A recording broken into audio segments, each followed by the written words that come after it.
Haleluya, haleluya. Imbuto n'ijambo ry'Imana, umuvye nawe ni Kristo. Umwemera wese azoramba myaka yose. Haleluya. Guma bibakaburira ubwo rukundo bafitaniye. Ibyo byose kuri yo bikagira agaciro kadasanzwe. Natwe abakristo uwo musaraba wadukoranije nico kibanza Yezu yaciyemwo yuzuye impuhwe mu kurondera umuryango w'abantu wazimiye, ariko ararondera umwe wese muri twebwe. Ni ikimenyetso c'urukundo dufitiye. Natwe ni kuri uwo musaraba Yezu yerekanye kuyigize umwe na twebwe abantu, na cane cane abantu bose bababara hamwe n'abo bose batakaje umwizero kuwabo. Uwo musaraba utumenyesha ubwo bucuti budasanzwe Kristo arondera gukomeza hagati yiwe na zina muntu wese amwugururiye amarembo y'umushaha wiwe ngo yakire uruhoza n'ikigongo vyiwe. Uwo musaraba rero nico kimenyetso, niyo ya foto Yezu aho umwe wese kugira ngo agume yibuka urukundo yamukunze agaherezako. Aho bariko barahunga bari mu bugaragwa, igihugu c'Isirayeli casabwe kwerekeza amaso yaco ku nzoka yacuzwe mu mujumbu ikamanikwa ku giti kugira gikire aho cakomowe. Yezu yahishutse Nikodemu ko mu gihe ca Mesiya nk'uko Musa yamanitse inzoka mu bugaragwa, ariko n'umwana w'umuntu azomanikwa kugira ngo zina muntu wese amwemera aronke ubuzima budahera. Mu kwihweza rero uyo musaraba twibuke ivyo Yezu Kristo yadukoreye vyose, duhereye kuri ya mperezo yatanze yatumye dusubira kuba bazima. Gutegera insiguro nyayo y'uwo musaraba ivyama vyatworoheye. Turazi ingene Petero mweranda yakunda ko kumukama, ariko mu ntango ntiyategera neza ico arico ukubabara kwa Yezu, ku buryo Yezu yabwirijwe kumukankamira mu gihe yarondera kuza gufata iyo nzira y'umusaraba. Hamaze guca imyaka n'iyindi, uwo mutumwa yaratahuye insiguro yawo ku buryo yemera gupfira Yezu ku giti c'umusaraba. Aberanda baraduhamagarira kubona mu musaraba umuhamagaro wo gushusha na Kristo. Ni ukuvuga kutabona umusaraba nk'ikimenyetso co muri kahise co mu kinjana ca mbere Yezu yamanikwa, ariko tububone kandi tuwakire mu buzima bwacu bwa misi yose. Kuri bamwe umusaraba baguma bawubonamwo amagorwa gusa. Umusaraba nutubera ikimenyetso kiduhamagarira kurangwa n'ubuntu, kwifatanya na Yezu aturindiriye ngo atugabire ubushobozi bwo kugendera urukundo rushitse. Niduhe ikibanza inkurikizi z'ibicumuro. Ku musaraba niho Kristo yasubirije itoto kamere muntu yakomerekejwe n'igicumuro, gutyo aba arahagaritse akarenganyo, ubugambarazi be n'urwango byashaka kwiganzira umutima wa muntu. Imana yonyene ishobora guhagarika ivyo bintu vyose. Wemeye kumanikwa ku musaraba wa Yezu Kristo yaremeye umuntu mushasha. gusa twire bashasha ubwo buzima tugume tubwakira mu masakamenu no mu ijambo ryiwe, tugume twiyubura tube bashasha. Ukwikorera umusaraba si ukwakirana gusa ubwiyumanganyi amakuba dushikira uko bukeye uko bwije, ariko no kwakirana ukwemera n'ubutwari urugamba rwa misi yose, urugamba rwo kurwanya inabi, ukurwanya akabi kagomba kwizizira umutima wawe. Uko niko kwakirana ukwemera umusaraba wa Yezu Kristo. Gutyo kwikorera umusaraba ni ukwifatanya na Kristo mu gikorwa cyo gucungura abantu bose. Ku mukristo kuninaza umusaraba arivyo vyatuzindukanye no munsi, ni ukwinjira mu isangiramutima ry'urukundo ntangere Imana yakunze umuryango w'abantu.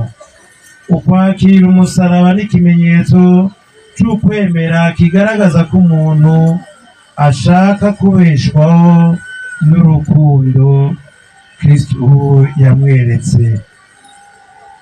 Nico gituma umwiranda atahengeshanya kwibutsa abakristo ko umusaraba ugendana n'ubuzima bwa misi yose, uherekeza ubuzima bwacu, ko umusaraba ari isoko ry'akanyamuneza. Umwiranda Chrysostome niwe atubwira ati, ntihagire umukristo n'umwe aterwa isoni n'ibimenyetso vyeranda vy'urukiza rwacu n'ubwinshi bw'ingabirano bituzanira. Nivyo dukesha ubuzima bwacu, nivyo dukesha ukubaho kwacu. Uwundi nawe akagira ati, niwarashaka Yezu atari ku musaraba, uzoronka umusaraba utariko Yezu. Umukamara Yezu ntahengeshanya kwiyegereza isinzi ry'abantu akoresheje umusaraba. Ati, ninamara kumanikwa nzokwiyegereza abantu bose. Biroroshe kwibaza no kwiyumvira igishika n'urukundo Yezu yavuganye ayo majambo, na burya hari hasigaje iminsi mikeyi ngo atange ubuzima bwiwe ku bwacu.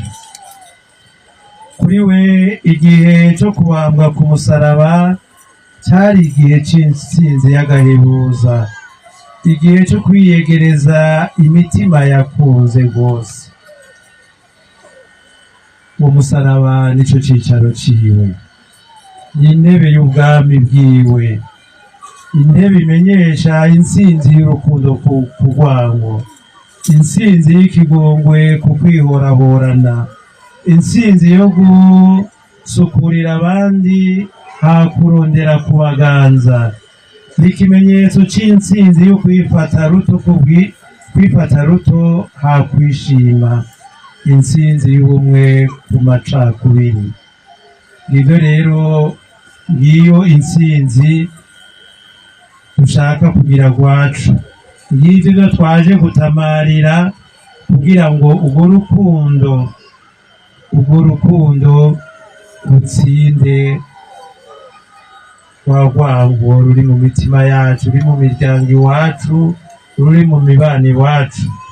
Ibe ya ntsinzi y'ikigongwe, ya ntsinzi y'ikigongwe, ibe ya ntsinzi yo kwitera muzika abandi, tutarondera guhabwa, tutarondera kwirondera, mugabo umuntu anezerwe nuko ariko arabira kuya kugira ngo abandi baronke ubuzima, kugira ngo abandi babeho neza, kugira ngo abandi baronke bazogire kazoza keza.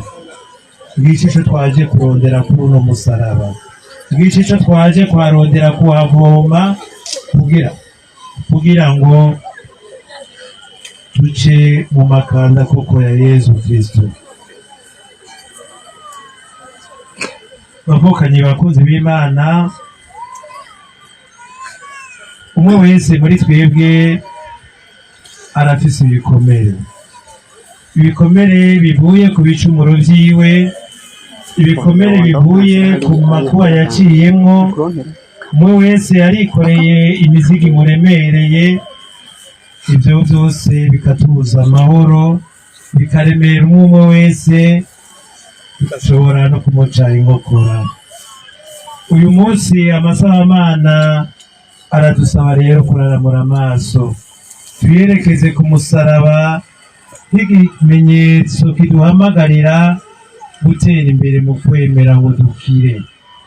Ukwihweza umusaraba niko kwemera kw'Imana ishobora guhindura ibitugora vyose bikavyara ubuzima nyabwo. Niko kwemera ko urukundo rwose rwihebera abandi kutaba impfagusa. Niko kwemera ko tutari twenyene mu rugamba rwacu rwa misi yose, turi kumwe na Yesu yabambwe kuri wo. Niwe aduha ubushobozi bwo gutsinda, niwe aturemesha ati ubwo rugamba narurwanye, nawe niremera kururwana urutsinde hamwe nanje. Umusaraba niwo mizero yacu, umusaraba nuguma utubera agahimbare, umusaraba niwo bukiriro bwacu.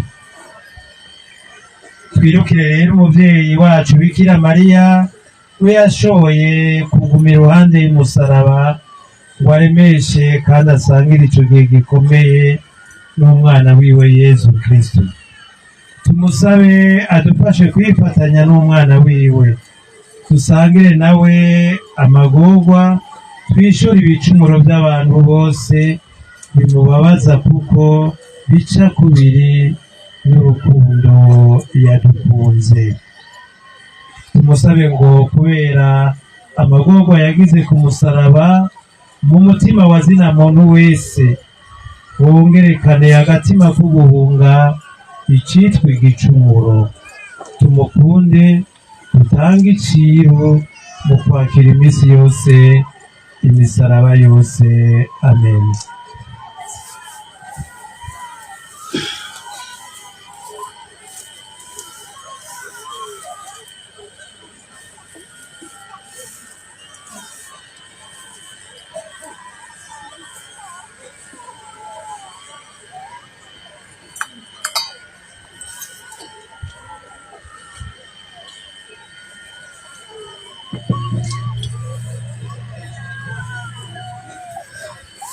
Igenekerezo rya 14 Nyakanga duhimbaza ininahazo ry'umusaraba. Iki gihe mbeshejweho n'ukwemera mwene Mana yankunze akanyigura. Turisanga mw'ibaruwa umutumwa Paulo yandikiye Abagalati, ikigabane ca 2 umurongo wa 20. Umwami Konstantino yarafatanije n'umuvyeyi wiwe Helena Mweranda, barubaka isengero niniya kumva y'umukama wacu Yezu Kristu i Yerusalemu. Ngo bamare kuyuzuza, baragira umunsi mukuru w'intsinzi Yezu Kristu yatabarukanye amaze kubambwa no gusandabira ku musaraba. Umusaraba ni inkomoko y'urukiza. Uwunyotewe nazanyegere. Ni ijambo ry'Imana dusanga mu nkuru nziza ya Yohani, ikigabane c'indwi umurongo wa 37. Nimwamara kumanika umwana w'umuntu, muzoheza mumenye ko ndiho. Yohani kigabane 8 umurongo wa 28. Ninamara kumanikwa nzokwiyegereza abantu bose. Nk'uko Musa yamanitse inzoka mu bugaragwa, niko n'umwana w'umuntu azomanikwa, kugira ngo uwumwemera aronke ubuzima budahera. Imana yarakunze isi gushika itanga umwana wayo, kugira ngo uwumwemera ntapfe ariko aronke ubuzima buhoraho. Ivyo aberanda barabitegereye, barakiriye umusaraba mu buzima bwabo, barakurikiye Yezu. Uwutakiriye uruhara rw'iwe rw'umusaraba ngo ankurikire, ntashobora kumbera umwigishwa. Aberanda baricishije bugufi, biyonkora ku vyotumye bamatana n'iyi si. Nico gituma bacuditse na Kristu, bakamubera abatoni, bagasangira nawe intsinzi y'izuka ryiwe. Baravavanuye n'ikibi cose, bagirwa bashasha na Yezu, bahimbara Data yaturungikiye umwana wiwe ariwe mukiza wacu. Dusabe, Mana Data, warashatse ko umwana wawe w'ikinege apfa ku musaraba kugira ngo arokore abantu bose. Nudufashe natwe kwikorera umusaraba wacu kugira ngo tumwunganire gukiza abacumuzi. Amen.